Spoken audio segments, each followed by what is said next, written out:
Nice to meet you, Jay.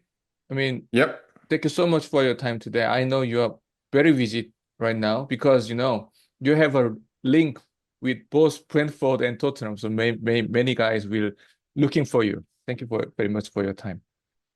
An absolute pleasure. Yeah, I mean, let's use our time very well. I mean, first of all, I mean, we had this call 2 years ago, and then you moved to Tottenham last season, right? Yep. And Yep. then in your first season covering Tottenham, they won the title. Yep. So maybe you are the lucky charm. I'm the lucky charm. That's right. Yeah, yeah. So I how before we talk about Frank, and let's just have one question. How was your and what was it like last season, Tottenham? It was an amazing experience. I didn't really know what to expect. I knew that Brentford were a smaller club than Tottenham. Mm, Brentford Stadium holds about 18,000 people. Spurs Stadium, 60,000 people. They've got lots more fans around the world. I knew there'd be more attention on Spurs. I knew there'd be bigger players, including Sonny, James Maddison, Dominic Solanke. I knew that Spurs could compete in the Europa League, in the cup competitions. What I didn't expect was to see them lose so many times. mm. So that was strange covering a team with so many good players who were just underperforming every week. It was strange, but overall, I had a really good experience. Yeah. And after all, win they won the title, and Angie is gone now. So let's not talk about Angie too much. I mean, let's look forward. So Yes. now it's Thomas time in Spurs. So do you think the first question about Thomas, do you think he's a great fit for Tottenham? And if so, why? Yeah, I think he's a really good fit for Tottenham. You look at the Spurs squad at the moment, and you've got so many young players. Lucas Bergwijn and Archie Gray are only 19. I think Wilson Odobert 20. Mickey van der Vent's only 24. Destiny Udogi's 22. So they need a coach who can help them to develop and reach the Mm, next level. And that's what Thomas Frank does. You look at the players he's improved at Brentford, Brian Mbeumo, Johan Visser, Ivan Toney, David Raya. But Thomas Frank used to be Denmark's youth team coach. He used to look after the under 15s, the under 16s, the under 17s. That's how he knows Christian Eriksen. mm. That's how he knows Pierre-Emile Højbjerg. He obviously played for Spurs but left last year. So he's the perfect coach who can take a group of young players and take them to the next level. Mm. So okay. And then I mean, let's talk about in two way about his character and about his tactic. So first of all, about his character, in terms of his character and personality or style, how is he different to Angie's style? How is he as a person? He's really different to Postecoglou in that sense. Postecoglou, we know, was quite distant. He didn't really like becoming very close emotionally with the players, although we've seen the players send a lot of really nice messages since Postecoglou's left. But he didn't really talk to them that much. He kept his distance. Whereas, I've witnessed it firsthand. Thomas Frank is the complete opposite. He's very warm, he's very friendly. There was a game that Brentford lost a few years ago to Wolverhampton Wanderers. They lost, I think it was 4-1. And Nathan Collins played really badly in that game, and he made two mistakes which led to goals. And he used to play for Wolves, so he's getting mocked by the Wolves fans, etc. And it was a late night game, and Thomas Frank called him on the way home, and I just thought that's a really good example of how much care Thomas Frank puts into individual Mm, players.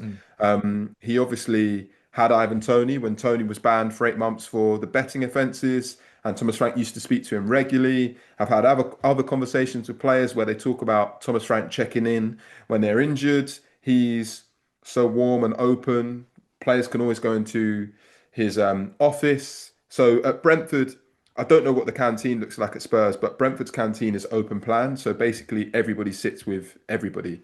And Thomas Frank would do that. One minute he'd sit with his coaching staff, then he'd sit with the players, then he might sit with another member of staff.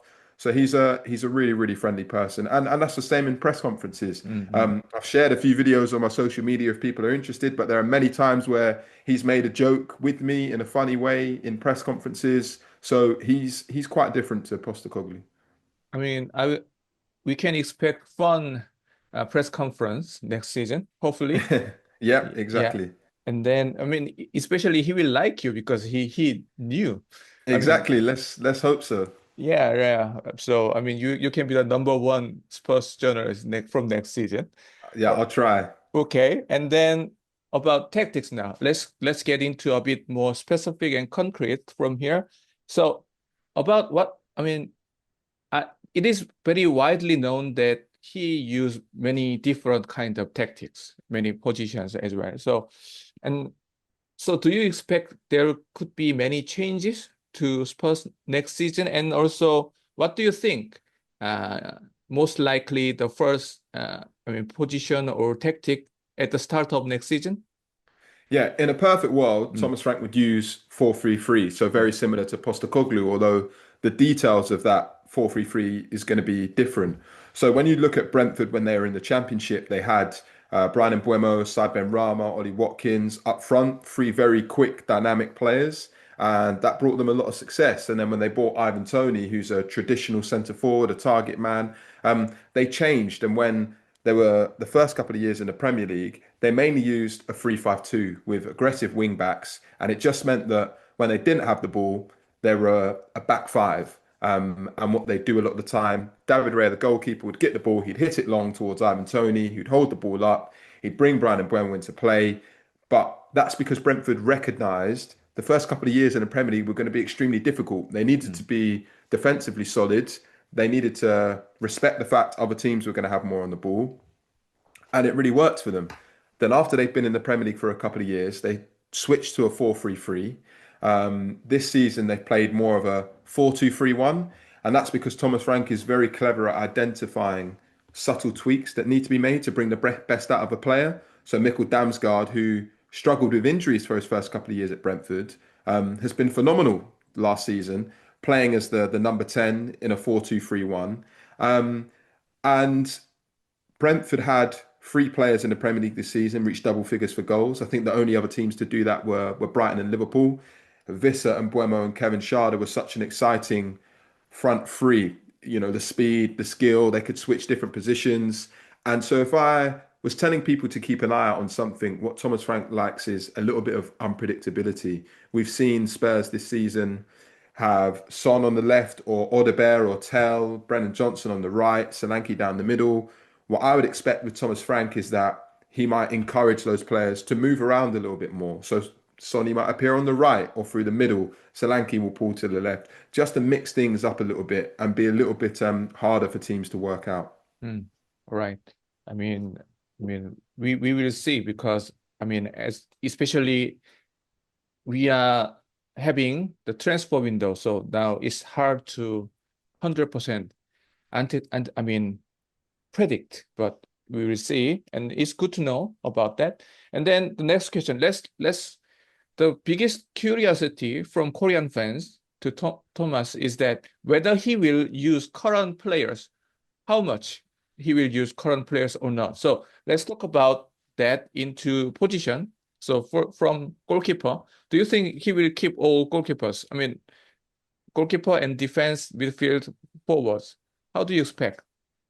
So I think the goalkeeper situation is one to keep an eye on. But Mm, firstly, it should point out Thomas Frank will love Vicario's leadership. He'll love the fact that he's a fantastic shot stopper. And Vicario's behavior over the last two seasons, in the build up to big games, the way he holds his teammates to account, makes me think Thomas Frank is going to go into that dressing room straight away and say, I really like you as a person. You're going to be really important for me. But I wonder if in a year, 2 years' time, he might look at Kinski and say, okay, well, Kinski, I think you've got better passing range. You're still developing, but you're a player who suits what I want to do long term better than Vicario. We'll have to wait and see. The defenders, I think he'll be pretty happy with Udogie, Porro, Jed Spence, Mickey van der Ven. I wonder how much longer Christian Romero is going to stick around for. You know, he's publicly spoken about possibly going to La Liga. We know there's interest from Atletico Madrid. And I'm sure if Romero does leave, then Thomas Frank would want to replace him with a defender of a similar quality or a defender that he knows well. The midfield is really interesting because Brentford tried to sign Archie Gray last year and mm, Spurs nicked him at the last minute. And Brentford's recruitment department think that Archie Gray is a generational talent at number 6. They think he's fantastic. And so I think what we'll see is Thomas Frank give Archie Gray opportunities at number 6. Basuma and Bentancur both have a year left on their contracts. And in my opinion, you don't need both of those players. My preference would probably be to keep Bentancur and sell Basuma.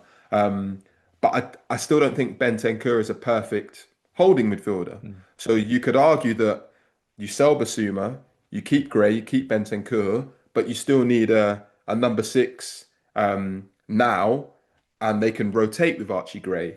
Thomas Frank will love Kulusevski, Bergvall. The Scandinavian connection probably helps. I think Maddison's an interesting one because Maddison's got all the qualities, but it's just about whether he can stay consistently fit or not. But on his day, he's a player who I'm sure will help. I'm sure Thomas Frank will help him reach another level.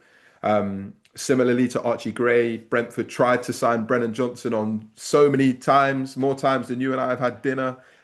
So I know Thomas Frank will be really excited to work with Brennan Johnson. He'll be excited to work with Son. I think, I don't know if you agree, but for me, we didn't see the best of Son last season. And part of the reason for that was because he was probably too far out wide on the left. I want to see him more centrally.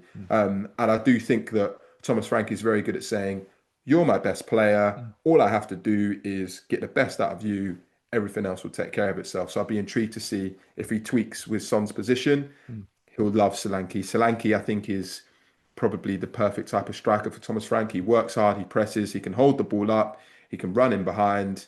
And then players like Odobert are probably similar to Mbeumo, young, a bit raw, need to improve their end product. And I think Thomas Frank will help with that. I mean, it sounds very promising, actually. And Archie Gray, maybe finally he can have a chance to play in midfield properly. Yes, exactly. That's what I hope happens. Yeah. And then next question is that, and then Son, you already mentioned about Son a bit, but